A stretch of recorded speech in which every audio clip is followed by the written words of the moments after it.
اگر آج تمہاری غموں سے بھری ہوئی زندگی تمہیں بار بار یہ سوچنے پر مجبور کرتی ہے کہ میری کوئی بھی تدبیر کام کیوں نہیں کر رہی، کسی شخص کو پانے کی خواہش یا کسی چیز کو حاصل کرنے کی تمنا آخر پوری کیوں نہیں ہو رہی، تو سنو، جب اللہ کی تدبیریں کام کرنا شروع کرتی ہیں تو تمہیں کچھ نشانیاں بھی نظر آنا شروع ہو جاتی ہیں اور پھر کچھ بھی ناممکن نہیں رہتا۔ اس پوری کائنات کی تدبیریں کرنے والا، اس کائنات کے نظام کو چلانے والا وہ اللہ ہی تو ہے، اور جو ہستی اس پوری کائنات کے نظام کو سنبھالے ہوئے ہے وہی اللہ تمہاری قسمتوں، تمہارے عروج و زوال کو بھی بنانے والا ہے۔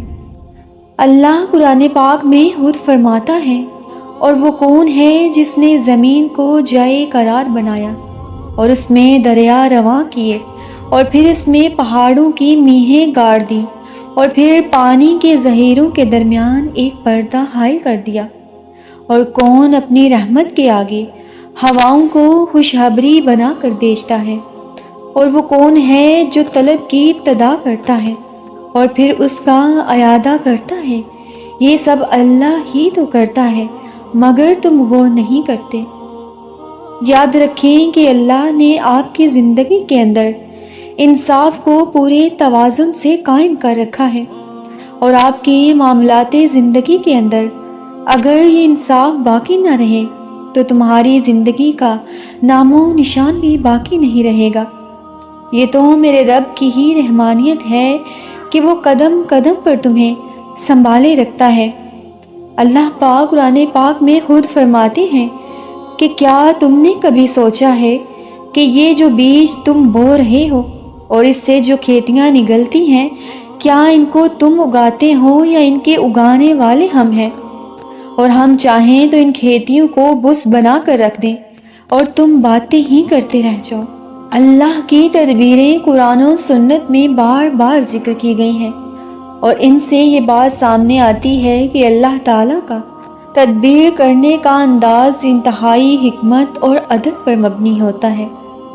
یاد کریں حضرت یوسف علیہ السلام کا وہ واقعہ جب ان کے بھائیوں نے حسد کی وجہ سے انہیں ایک کنویں میں پھینک دیا تھا، لیکن اللہ کی تدبیر ایسی تھی کہ حضرت یوسف علیہ السلام ایک قافلے کے ہاتھوں مصر پہنچے اور وہاں کے بادشاہ کے وزیر خزانہ بن گئے تھے۔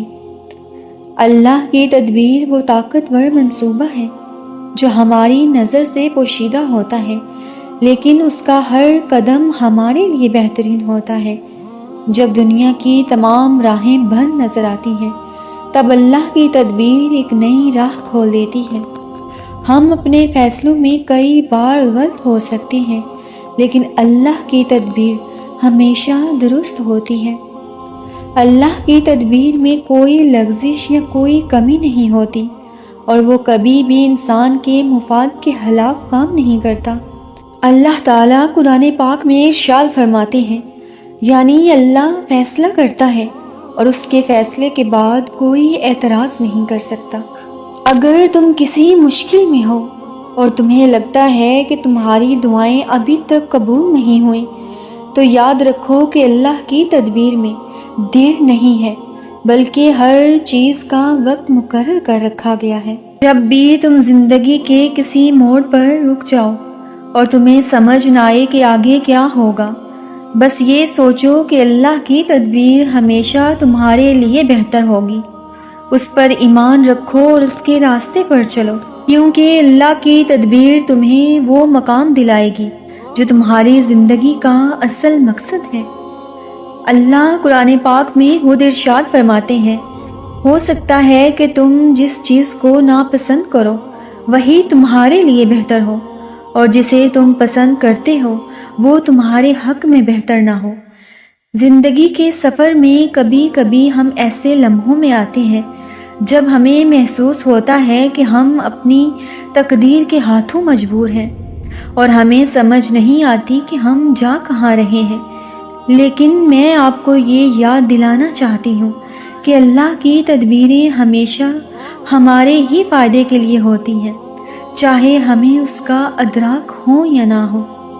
اللہ پاک قرآن پاک میں ارشاد کرتے ہیں، یعنی تمہارا رب جو چاہتا ہے وہ کرتا ہے، اور اس کی تدبیر انسان کے اچھے یا برے اعمال کے مطابق ہی ہوتی ہے۔ اور وہ کون سی نشانیاں ہیں جن سے تم یہ جان سکتے ہو کہ اللہ کی تدبیریں اپنا کام کرنا شروع کر گئی ہیں؟ تو جان لو کہ تم پر جب یہ دو نشانیاں ظاہر ہونے لگیں تو سمجھ جاؤ کہ اللہ کی تدبیریں تمہارے لیے کام کرنے لگ گئی ہیں۔ جب تمہارے اندر اچانک احلاق فاضلہ کے وہ چشمے پھوٹنے لگے، جب تمہیں حیرات اور حسنات کر کے خوشی محسوس ہونے لگی، جب تم لوگوں کی اجڑی ہوئی زندگی کو سنوارنے لگو، جب تم روکھی زمین پر بیج بونے لگو، یا تم پر کسی کا احسان اثر کرنے لگے، تو جان لو کہ اللہ تعالیٰ نے آپ کے لیے بہترین تدبیریں بنا دی ہیں، اور وہ عن قریب آپ کو معجزوں سے نوازنے والا ہے۔ اور جان لو کہ جب تم انتہائی پرخلوص ہو جاتے ہو، کسی ریاکاری کی طلب کے بغیر، کسی لالچ کے بغیر، جب تم اللہ کی راہ میں خرچ کرنے لگتے ہو اور اپنے رب کی رضا کی خاطر ایسے لوگوں کی مدد کرنے لگتے ہو جس سے کسی احسان کی کوئی توقع بھی موجود نہ ہو، تو جان لو کہ اللہ کی تدبیریں تمہارے لیے بن چکی ہیں، اور وہ تمہیں عن قریب بہت سے معجزات عطا کرنے والا ہے۔ اللہ کی خفیہ تدبیروں کی سب سے بڑی نشانی یہ ہے کہ جب تم اپنی خواہشات پر دوسروں کی خواہشات کو مقدم رکھتے ہو اور دوسروں کی خواہشات کے لیے اپنی خواہشات کو قربان کر دیتے ہو، تو یہ اس بات کی نشانی ہے کہ رب نے تمہیں اپنی تدبیروں کے لیے چن لیا ہے، اس نے تمہیں اپنی عطاؤں کے لیے چن لیا ہے، اس نے تمہیں اپنے معجزوں کے لیے چن لیا ہے۔ ابھی سے نہیں تھکنا، بہت جگہ صبر کر لیا نا، اب تھوڑا اور صبر کر لیں، تھوڑی اور کوشش کر لیں آگے بڑھنے کی۔ صبر مومن کی نشانی ہے، جبکہ جلد بازی شیطان کی چال ہے۔ کیا اس نے تمہیں انکار کیا؟ خود سے انکار سمجھ لینا تمہاری ایمان کی کمزوری ہے۔ کیا تمہیں اللہ سبحانہ و تعالیٰ پر یقین نہیں؟ ہمارے یقین کو جتوا کر ہمارا کام بنا دے۔ وہ فرماتا ہے، اور اپنے رب کی خاطر صبر کرو۔ اس دنیا کا کوئی شخص ایسا نہیں جس نے صبر نہ کیا ہو، چاہے کوئی امیر ہے یا غریب، یا ملک کا بادشاہ ہی کیوں نہ ہو، سب صبر کرتے ہیں، اور صبر ہی ہر شخص پر واجب ہے۔